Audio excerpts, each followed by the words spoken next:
Здравейте и добре дошли в новото ми видео. Днес отново ще готвим, така че добре дошли в новия епизод на готвенето. Така че да, как беше поредицата, бе? Гответе с мен, да. Добре дошли в Гответе с мен, в поредният епизод. Понеже за тази седмица нямах видео и не знаех какво да снимам, затова реших да готвя. Днес ще правим мини десертчета, мини чизкейкчета. Така че нека да се залагаме за работа, а междувременно се абонирайте и дайте лайк на това видео. Така че слагаме престилката и let's go! И така, хора, вече съм с престилка. Надявам се да се виждам. Тук се вижда всичко така. Взех си телефона и исках да видя каква е рецептата. Какви съставки по-скоро не трябва. Между другото, да, бисквитки, ето ги тук. Трябва сега да ги натрошим. Взела съм също така пудра захар. Вие ще видите сега, просто трябва да ги сипя в купички, да ги измеря, ето ми е везната, кое колко грама е. И така, след малко се връщам. Хора, реших да започна, разбира се, както винаги, с бисквитките. Имам този уред, който веднага ще ги направи на прах, буквално, за 0 време. Така че слагам го и блендираме.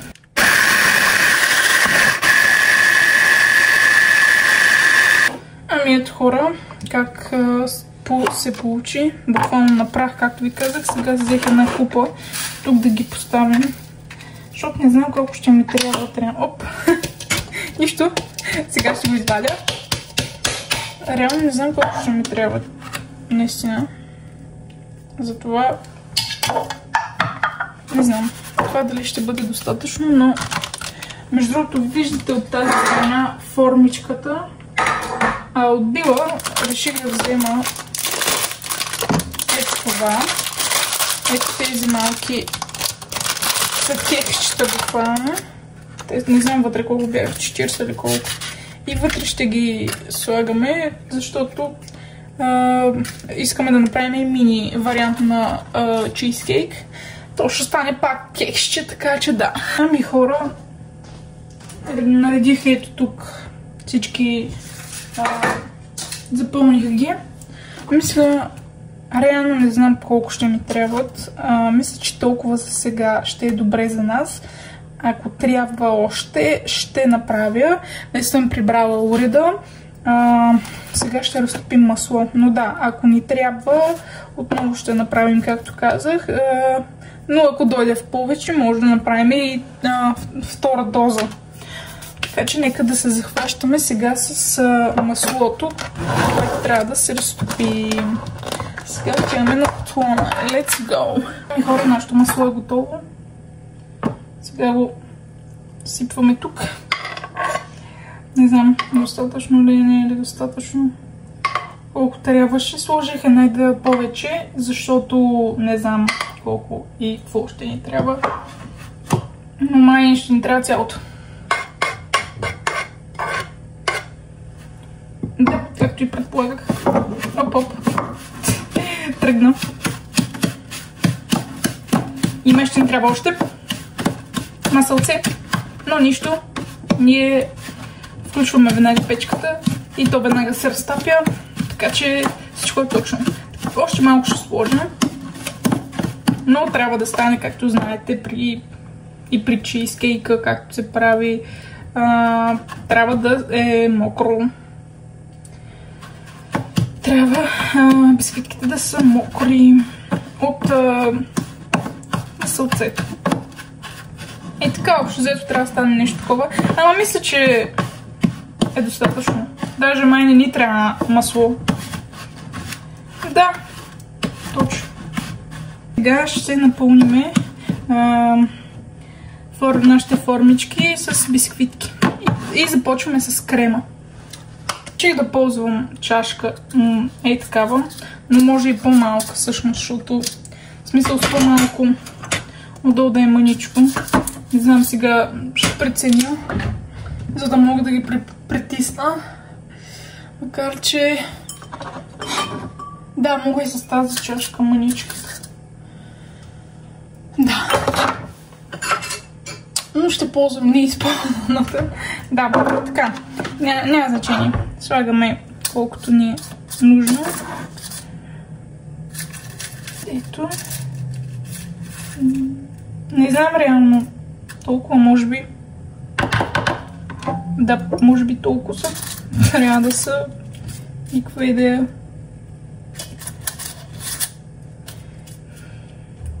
И ето така притискам с чашката. Ето така. И да. И така и на следващите ще се върна след малко. Хора, вижте как станаха уникални. Между другото ми остана. Това мога дори да си го хапна. Така че съм доволна, че остана дори. Да. Тук малко има трохички, но това не е фатално. Но иначе да, така изглеждат. Сега започваме с сметанката, която трябва да направим. Преди да започна, между другото, с бисквитките там, реших да сложа тук 180 грама, както трябва, сметана. И трябва да е бита сметана. Хора, ето, разбих я. Сега е време за нашата Филаделфия. Момент само. Както и да е, ще го правя след малко. Сега го слагаме тук.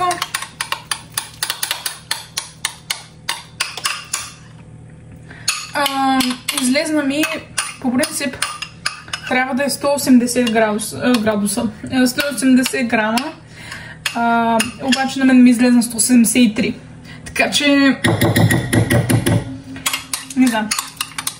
Може и кантара да е грешен. Никаква идея. Везната аз по кантара. Днес какво става?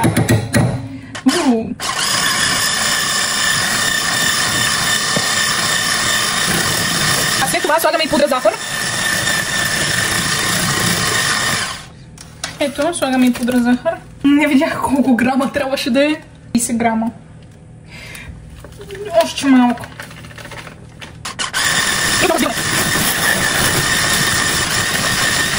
И така, хора, ето нашето кремче.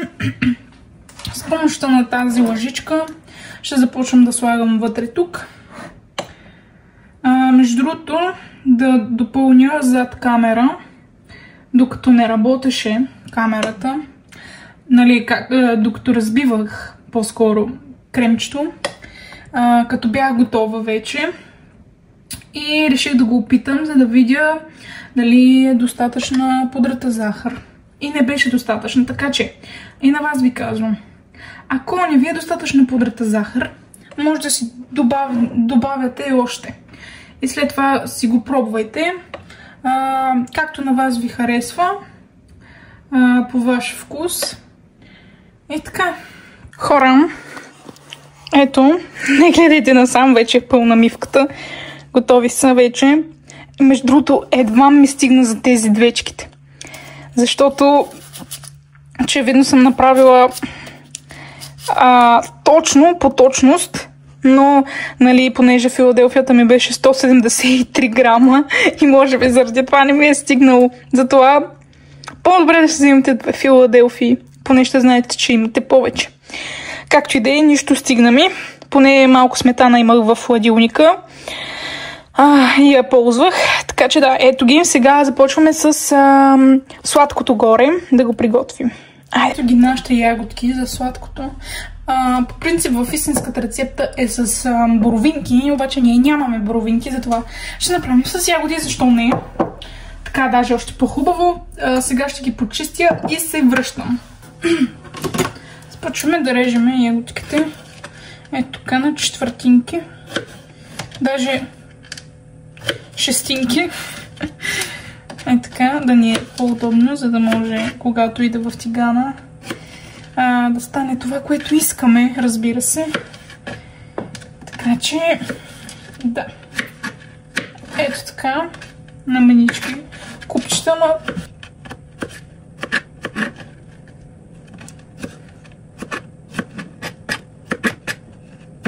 Между другото, за тази смес, за това сладко ни трябва 40 грама захар. Подготвила съм я и малко вода, вие ще видите. Вече сме пред тигана. Слагаме ягодките. Ето така.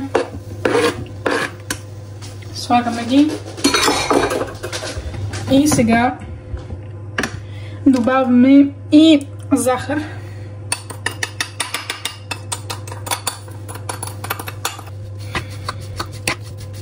И разбъркваме. Ето така. И след това слагаме водичка. Не знам, фокусира ли. Малко вода. Маничко. И почвате така да си го объркате и да го гледате. Най-важното е да го гледате, защото да не изгарят вашите плодове, които сте сложили. В случая аз имам ягоди, вие може да сте сложили боровинки, бананче или всякакви други такива плодове. Така че гледайте го, аз сега ще го оставя маничко така. И може след това да се го намачкате. Фокусира ли това бе? Може да го намачкате така, да стане по-хубаво. И така общо взето. Хора, ето го и сладкото. Сега е време да ги напълним. Така.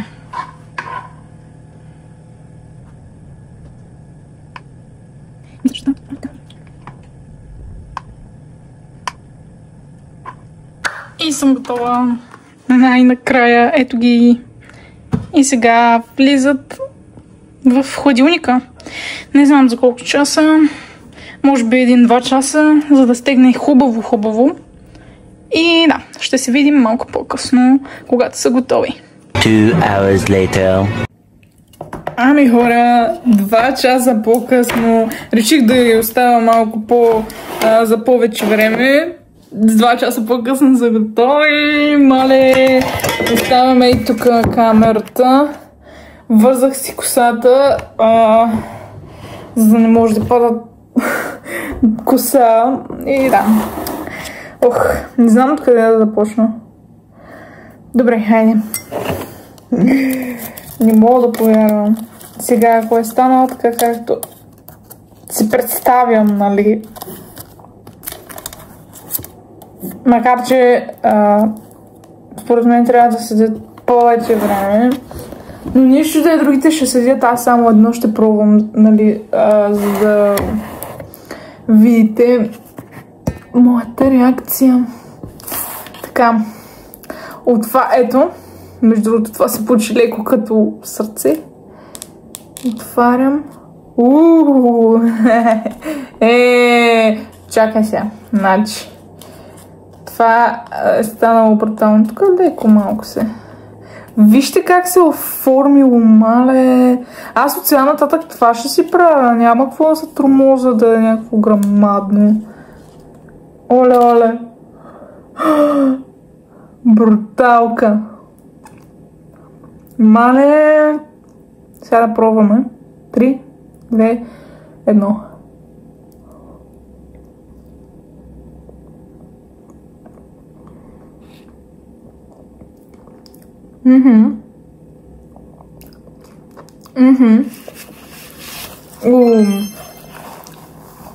Уникално е. Следващия път ще направя и с боровинки. Сега това е с ягода. С ягода. Извинете ме. За да станат още по-добри. Във фризера. Не мога да повярвам, че се е получило. Мислех си, че нещо ще не както трябва. Понеже имах леки проблеми с крема. Но да, със сигурност още му трябва да стегне. Понеже крема е без желатин. Както по принцип оригиналният чизкейк е с... слага се в крема желатин, за да стегне. И за сладкото също. Сладкото също се слага желатин. Но това са кексчета, така че просто няма смисъл, очевидно. Или това е рецептата. Видях я, просто я видях в TikTok. Ще си взема още едно, а другите ще ги пъхна в хладилника или в фризера, за да стегнат още по-добре. Но да, хора, това е общо взето. Благодаря, че гледахте и това видео, в което готвя. Ще има още такива, знаете, обичам да готвя. Абонирайте се, дайте лайк и също така пишете долу в коментарите какви други ви се гледат. Защото аз имам много идеи, обаче не знам кога ще се осъществят. Но скоро идва едно много яко видео, в което задължително трябва да го гледате. Нямам търпение вече да дойде, разбирате ли? Даже още другата седмица трябва да почна да го снимам.